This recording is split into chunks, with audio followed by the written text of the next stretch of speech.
Moving on, former Laikipia woman rep Kate Waruguru has condemned alleged plans to revive the outlawed Mungiki gangs to defend elected leaders facing hostility from the electorate in the Mount Kenya region. Speaking at a church service in Nanyuki, Waruguru claimed that the illegal gang will be mobilized during the expected presidential visit in the region. The former woman rep called on the elected leaders for Mount Kenya region to concentrate on development and not to dish out alleged handouts in recruiting the youth to criminal gangs.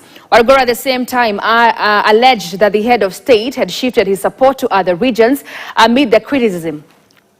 Kenya finally, his visit has been cut in race by the emerging groups or criminal gang groups which were outlawed in this land by the name Mungiki. And we've heard from the 31st crossover at Kabireni in Nyeri that the illegal gang group by the name Mungiki will be offering protection to the president and Mount Kenya leaders who decided to abandon their people and run to go and become choirs for William Ruto. Tuendelee kuomba.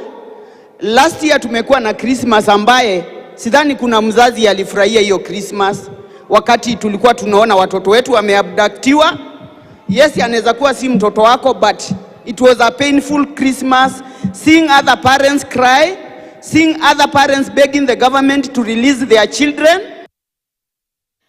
Embu leaders have called on residents to maintain political tolerance and allow leaders